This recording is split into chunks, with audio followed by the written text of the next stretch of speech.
மத்தவங்கள பொறுத்த வரைக்கும் அவங்களும் அவங்களுடைய குழந்தைகளை பறி கொடுத்துட்டு என்னைக்காவது கொண்டு வந்து நம்மளுடைய குழந்தைய விட மாட்டாங்களா அவங்க செய்யற வேலையால அப்படின்னு சொல்லிட்டு அவங்க எதிர்பார்த்துட்டு இருக்காங்க. சரி நீங்க எங்க கூட வாங்க, நாங்க வந்து உங்களை சேஃபா கூட்டிட்டு போயிடுறோம் அப்படின்னு சொல்லுவாங்க. உடனே இருந்துட்டு நீங்க இருக்க இடத்த உங்களுடைய கேம்புக்கு சொன்னாதானே அவங்க காப்பாத்த வருவாங்க, அதனால நீங்க அதுக்கான வழியை பாருங்க அப்படின்னு சொல்லிட்டு சொல்லோனே அந்த பில்டிங்ல வந்துட்டு ஒரு ரேடியோ இருக்கும், அதை வச்சு கான்டாக்ட் பண்ண முடியுமா அப்படின்னு ட்ரை பண்ணி பார்ப்பாங்க. அதுக்கு ஜென்ரேட்டர் வேணும்னு கேட்பா. உடனே வந்துட்டு இங்க ஜென்ரேட்டர்லாம் இல்ல, இங்க ஒரு பழைய கார் இருக்கு, அந்த கார்ல இருக்க பேட்டரியை வேணா எடுத்து யூஸ் பண்ணிக்கோங்க அப்படின்னு சொல்லுவான். சரின்னு சொல்லிட்டு அந்த கார்ல இருக்க பேட்டரி எடுத்துட்டு வந்து பார்த்தா அதை வச்சு ஒண்ணுமே பண்ண முடியாது. ஆனா இங்க இருக்க திங்ஸ் எல்லாம் எடுத்துட்டு போய் பழைய கேம்ப்ல இருக்க ஒரு ரேடியோல நம்ம வந்து பிக்ஸ் பண்ணி ரெடி பண்ணோம்னா கண்டிப்பா நம்ம வந்து கான்டாக்ட் பண்ண முடியும் அப்படின்னு சொல்லி பேசுவாங்க. சரி இங்க இருந்து கேம்புக்கு எவ்வளவு தூரம் இருக்கு, இந்த சைடு போலாமா இல்ல திரும்ப பழைய கேம்புக்கே போலாமான்னு பேசிட்டு இருக்கும் போது அந்த குழந்தையோட அப்பா சொல்லுவான், இங்க இருந்து உங்களுடைய கேம்ப் வந்து கிட்டத்தட்ட 300 மைலுக்கு மேலதான் இருக்குமோ தவிர அதுக்கு குறைஞ்சிருக்காது. ஆனா அந்த வண்டியில வந்துட்டு அந்த அளவுக்கு ஃபியூயல் இருக்காது, இடையில நம்ம மாட்டிக்குவோம் அப்படின்னு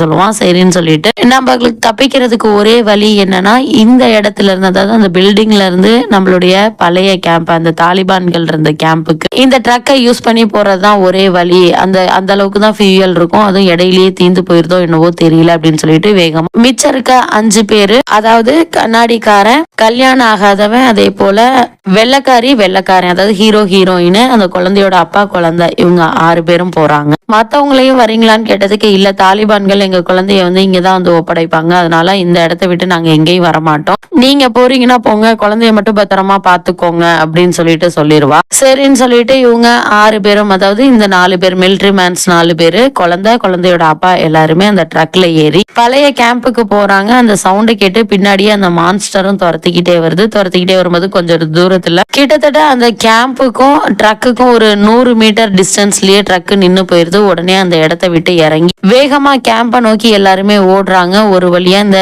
மான்ஸ்டர்ல இருந்து அவங்க 6 பேருமே தப்பிச்சிடுறாங்க. மான்ஸ்டர்ல இருந்து தப்பிச்சாலும் அங்க ஏற்கனவே தாலிபான்கள் வந்துட்டாங்க. தாலிபான்களுக்கும் அமெரிக்க மிலிட்டரி குரூப்புக்கும் சண்டை வருது. சண்டை வந்துட்டு இருக்கும் போதே இப்ப அந்த புழு வந்தா நல்லா இருக்கும் அப்படின்னு சொல்லிட்டு இருக்கும் போது அந்த புழுவும் வந்துருது. அந்த தாலிபான்கள் எல்லாத்தையுமே அந்த புழு வந்து முழுங்கிருது. இப்போ தாலிபான் கிட்ட இருந்து அவங்க தப்பிச்சுட்டாங்க. ஆனா இந்த புழு கிட்ட இருந்து தப்பிக்கிறது எப்படின்னு தெரியலையே அப்படின்னு சொல்லிட்டு பேசிட்டு இருக்காங்க. பேசிட்டு இருக்கும் போதே அந்த பழைய ரேடியோ கனெக்ஷன் கொடுத்துட்றாங்க. இங்க இருந்து கேம்புக்கு வந்து கால் பண்றாங்க. கால் பண்ணி இங்க நடக்கிற பிரச்சனையெல்லாம் சொல்றாங்க. இங்க இவ்வளவு பெரிய புழு இருக்கு அப்படின்னு சொன்னா அவங்க யாருமே நம்பல. அதனால அவங்க என்ன சொல்றாங்கன்னா, இங்க தாலிபான்களை பத்தின ஃபுல் எவிடன்ஸுமே நாங்க கலெக்ட் பண்ணி வச்சிருக்கோம், நாங்க இங்க இருக்கிறது ரொம்பவே ஆபத்து, எங்களால ஒரு 10 நிமிஷம் கூட இருக்க முடியாது, சீக்கிரமே எங்களை காப்பாத்தவாங்க அப்படின்னு கூப்பிடுறாங்க. ஆனா அங்க ஏற்கனவே தாலிபான்களுக்கும் அமெரிக்கா போர்ஸுக்கும் சண்டை நடந்துட்டு இருக்கு. அவங்களுமே அந்த இடத்த விட்டு 2 ஹவர்ஸ்க்குள்ள செப்பரேட் ஆகணும், அதாவது அந்த இடத்த விட்டு கிளம்பணும், நாங்க வேற இடத்துக்கு போயிட்டு உங்களை காப்பாத்த வர்றோம் அப்படின்னு சொல்லுவோம். உடனே இருந்துட்டு அந்த அளவுக்குலாம் எங்களுக்கு நேரம் இல்லை, சீக்கிரமா வாங்க அப்படின்னு சொல்லவுமே சரின்னு சொல்லிட்டு அந்த லைன் வந்து கட் ஆயிடுது. சரி இதுக்கு என்னதான் வழி, நம்ம எப்படிதான் இந்த இடத்த விட்டு தப்பிக்கிறது அப்படின்னு பேசிட்டு இருக்கும் போதே அந்த குழந்தையோடைய அப்பா வந்து சொல்றான், நம்ம என்ன பண்ணலாம் அப்படின்னு பேசிட்டு இருக்கும் போதே கண்ணாடிக்காரன் கிட்ட போய் பேசுறான். கண்ணாடிக்காரனுக்கு இந்த குழந்தைய ரொம்ப பிடிச்சிருக்கும், ஏன்னா அவனுக்கும் 2 பெண் குழந்தைகள் இருக்கும். இந்த லாங்குவேஜ் அவங்களுக்கு புரியாது, அவங்க லாங்குவேஜ் இவங்களுக்கு புரியாதுனாலும் கூட 2 பேரும் பேசிக்கிறாங்க. இந்த மாதிரி எனக்கு 2 பெண் குழந்தைகள் இருக்கு, அவங்களதான் நான் பார்க்க போகணும் அப்படின்னு சொல்லிட்டு இருக்கான். உடனே இவன் சொல்றான், இது என்னுடைய பொண்ணு, எனக்கு இன்னொரு பையன் இருக்கான், அவனை தான் தாலிபான்கள் கொண்டு போயிட்டாங்க அப்படின்னு சொல்றான். கல்யாணம் ஆகாதவன் என்ன சொல்றான்னா, நீ அவனை நம்பாத, அவனாலதான் நம்ம பெரிய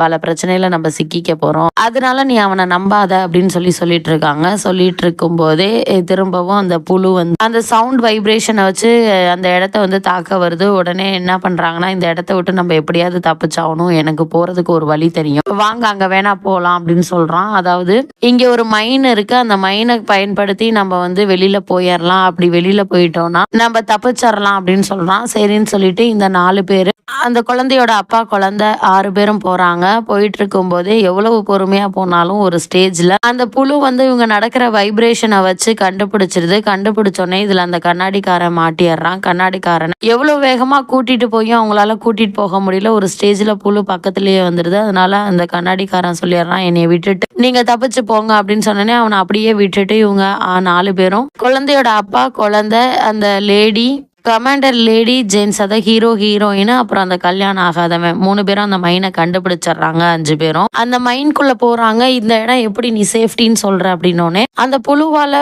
மண்ணை தான் நோண்டிட்டு வர முடியும், பாறையை நோண்ட முடியுமா, அந்த அளவுக்கு அதுக்கு சக்தி இருக்கா அப்படின்னு சொல்லிட்டு அவன் சொல்றான். சரி வாங்க போலாம் அப்படின்னு சொல்லிட்டு அந்த மைன்குள்ள போறான். மைன்குள்ள போனோடனே உள்ள லைட்டிங்லாம் இருக்கு, எல்லாமே லைட் எல்லாம் எடுத்து வச்சுக்கிறான். அதே போல உள்ள பாத்தீங்கன்னா கொஞ்ச தூரம் போனோடனே அங்க வந்து தாலிபான்கள் பதுக்கி வச்சிருக்கிற வெடிமருந்து அப்புறம் வெடிகுண்டு எல்லாமே அவங்களால முடிஞ்ச அளவுக்கு எடுத்துக்கிறாங்க. அதே போல அந்த ஹீரோ என்ன பண்றான்னா, அவன் உடம்புல கட்டிக்கிற ஒரு வெடியையும் எடுத்து அவன் உடம்புல கட்டிக்கிறான். உடனே அவன் சொல்றான், இல்ல நான் சாக மாட்டேன், அப்படியே ஒரு சூழ்நிலை வந்தாலும் கூட அந்த புழுவோட வயிற்றுக்குள்ள நான் போக மாட்டேன், இதை வந்து அதை வச்சுதான் கொல்லுவேன் அப்படின்னு சொல்றான். சரின்னு சொல்லிட்டு ஒவ்வொரு சந்து பொந்தா போறாங்க. போயிட்டு இருக்கும் போதே ஒரு கதவுக்குள்ள போறாங்க. அந்த பாப்பா சொல்லுவா, இல்லப்பா நம்ம போற வழி தப்பு, இந்த வழியில போக கூடாது, நம்ம இந்த வழியில தான் போகணும் அப்படின்னு சொல்லிட்டு அந்த பொண்ணு சொல்லுவா, இல்லம்மா இங்க வந்து ரொம்ப நாள் ஆச்சு, அதனால உனக்கு தெரியல, அப்பாவுக்கு தெரியும், நம்ம வந்து இந்த வழியா தான் போகணும் அப்படின்னு சொல்லி போயிட்டு இருக்கும்போது அங்க ஒரு கேட் இருக்கும். அந்த கேட் வழியா திறந்து உள்ள போவாங்க. இது என்ன இப்படி ஒரு கேட் இருக்கு அப்படின்னு கேட்டோன்னே, இது வழியா நம்ம வெளியில போயிடலாம் அப்படின்னு சொல்லிட்டு இருக்கும் போதே